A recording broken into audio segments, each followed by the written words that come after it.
Assalamualaikum warahmatullahi wabarakatuh. Perkenalkan, nama saya Arafta Rizky Tamimi dari Prodi Pendidikan Teknik Elektronika. Pada kesempatan kali ini, saya akan membacakan hasil dari analisis saya pada skripsi dengan judul Peningkatan Hasil Belajar Peserta Didik Kompetensi Instalasi Sistem Operasi Komputer Berbasis E-Laboratorium atau Firmware Player di SMK Negeri 1 Liriaja. Pada skripsi ini, nama penulis yaitu Mulki dengan NIM 10251402, jurusan Pendidikan Teknik Elektronika. Dengan latar belakang yaitu peserta didik kurang memahami cara instalasi sistem operasi komputer, terutama ketika harus menginstalasi berbagai sistem operasi komputer yang berbeda. Hal ini dikarenakan langkah-langkah pengerjaan tidak lengkap dan sistem operasi komputer kadang berbeda dengan pedoman yang ada pada modul PowerPoint yang diberikan. Peserta didik juga tidak dapat melakukan langkah-langkahnya secara langsung dan nyata disebabkan jumlah perangkat komputer dan CD instalasi sistem operasi komputer terbatas dan juga keterbatasan waktu dalam praktikum yang membuat peserta didik tidak bisa mandiri dalam melaksanakan praktek instalasi sistem operasi komputer. Rumusan masalah pada skripsi ini, yang pertama itu bagaimana hasil belajar instalasi sistem operasi komputer peserta didik jurusan Teknik Komputer dan Jaringan SMK Negeri 1 Liriaja diajar dengan metode konvensional. Yang kedua, bagaimana hasil belajar instalasi sistem operasi komputer peserta didik jurusan Teknik Komputer dan Jaringan SMK Negeri 1 Liriaja yang diajar berbasis E-Laboratorium menggunakan VMware Player. Yang ketiga, apakah terdapat perbedaan yang signifikan hasil belajar instalasi sistem operasi komputer peserta didik sebelum dan sesudah menggunakan E-Laboratorium atau VMware Player? Yang keempat, bagaimana tanggapan peserta didik terhadap media pembelajaran berbasis E-Laboratorium? Jenis penelitian dan sampel data yang digunakan pada skripsi ini yaitu jenis penelitian kuantitatif dengan metode kuasi eksperimen dengan desain pretest dan post-test control group design dengan objek penelitian sebanyak 2 kelas. Analisis yang digunakan menggunakan teknik analisis deskriptif dan analisis inferensial. Analisis data menggunakan SPSS. Berikut adalah analisis data deskriptif dengan hasil skripsi yang saya analisis.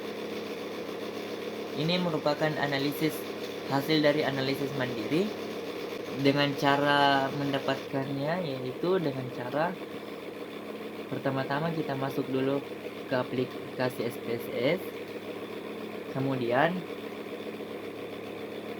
masukkan data-data yang telah didapatkan dari skripsi, yang dimana dari hasil data skripsi itu terdapat ada pretest kelas kontrol, post-test kelas kontrol, pretest eksperimen dan pretest kelas dan post-test kelas eksperimen. Berikut data-datanya, kemudian kita tekan di menu analisis, kemudian deskriptif statik, kemudian pilih deskriptif. Setelah itu variabel 1 sampai 4 itu dimasukkan ke variabel s. Kemudian tekan option untuk dispersion kita checklist yaitu standard deviation, variance, range, minimum, maksimum dan SE-min. Jangan lupa untuk minnya. Kemudian kita continue, maka didapatkanlah hasil berikut. Dari tabel di atas didapatkan nilai maksimum pretest eksperimen yaitu 80 dan nilai untuk post-test eksperimen adalah 94. Sedangkan nilai pretest kontrol yaitu 80 dan untuk nilai post-test yaitu 89. Nilai terendah yang didapatkan post-test eksperimen adalah 63 dan pada kelas kontrol nilai terendah sebesar 54. Sedangkan tidak ada selisih nilai untuk pretest kelas kontrol dan kelas eksperimen. Selisih untuk nilai rata-rata nilai rata-rata min nilai pretest kelas eksperimen yakni 68 dan kelas kontrol yakni 67,21, yaitu sebesar 0,79 poin dengan rata-rata untuk kelas kontrol lebih tinggi dibandingkan dengan kelas eksperimen. Sedangkan selisih untuk nilai rata-rata min nilai post-test kelas eksperimen yakni 82,04 dan kelas kontrol yakni 76,54, yaitu sebesar 5,50 poin. Jika hasil tes yang diperoleh masing-masing peserta didik pada kedua kelas tersebut dikelompokkan dalam kategori tuntas dan tidak tuntas, maka diperoleh frekuensi persentase untuk masing-masing kelas.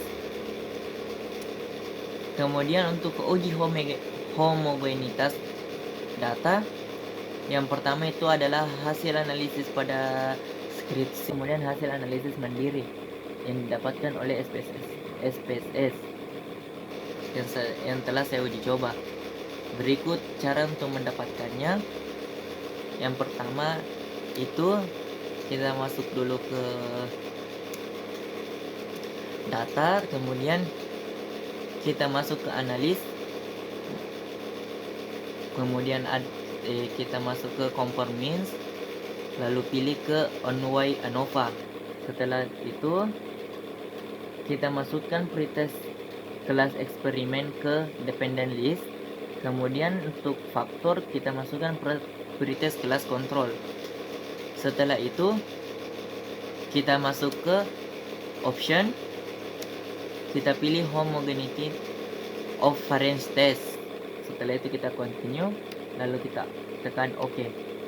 Maka didapatlah hasilnya test of homogeneity of variance pretest kelas eksperimen. Pada tabel di atas terlihat nilai signifikan hasil analisis dengan menggunakan SPSS yaitu sebesar 0,097. Hal ini menunjukkan nilai signifikan 0,097 sampai 0,005. Hal ini menunjukkan bahwa seluruh variabel penelitian memiliki varians yang homogen. Berikutnya untuk uji normalitas data atau one sample Kolmogorov-Smirnov test. Cara mendapatkannya yaitu yang pertama itu kita masuk dulu ke non-parametric test, kemudian kita pilih legacy dialogs, kemudian one sample K, kita pilih one sample K yaitu one sample Kolmogorov-Smirnov test. Kemudian kita pindahkan seluruh variabel ke test variable list. Setelah semuanya pindah, kita tekan OK. Maka didapatlah hasil one sample Kolmogorov-Smirnov test. Dari tabel di atas itu didapatkan nilai signifikan untuk pretest kelas kontrol 0,076, post-test kelas kontrol 0,076, pretest kelas eksperimen 0,085, dan post-test kelas eksperimen 0,862. Hal ini menunjukkan bahwa nilai signifikan lebih besar daripada 0,05. Jadi dapat disimpulkan bahwa data berdistribusi normal. Berikutnya untuk pengujian hipotesis, berikut adalah hasil analisis pada skripsi, independent sample test, dan ini merupakan independent sample test dari hasil analisis mandiri. Cara mendapatkannya yaitu pertama kita masuk ke SPSS, kemudian nilai untuk post test eksperimen dan post test kontrol kita gabungkan dalam satu tabel nilai. Kemudian untuk di kelas kita berikan untuk variabel 1 sampai 28 itu kita berikan kelas 1, dan untuk dari 28 sampai 54 itu kita berikan variabel 2. Kemudian kita pilih analis, lalu masuk ke compare means, baru independent sample test. Setelah itu untuk nilai kita masukkan ke test variabel, lalu untuk grouping variabel kita masukkan ke kelas, lalu pilih define group. Untuk grup 1 kita masukkan nilai 1, dan untuk grup 2 kita masukkan nilai 2, lalu continue dan tekan OK. Maka didapatkanlah hasil independent sample test untuk kelas eksperimen dan kelas kontrol. Tabel di atas dari tabel independen sampel TTS diperoleh T hitung 2,54 pada taraf signifikan A sama dengan 0,05, sedangkan tabel 1,703 dengan demikian T hitung lebih besar daripada T tabel, sehingga dapat dikatakan bahwa T hitung tidak terletak di antara T dan minus T dan plus T, berarti HE ditolak dan HY diterima. Jadi dapat disimpulkan ada perbedaan yang signifikan antara hasil belajar peserta didik yang diajar dengan menggunakan laboratorium firmware player dan peserta didik yang diajar dengan menggunakan metode pembelajaran konvensional. Itulah tadi hasil dari presentasi saya. Lebih dan kurangnya mohon dimaafkan. Wabillahi taufiq wal hidayah. Wassalamualaikum warahmatullahi wabarakatuh.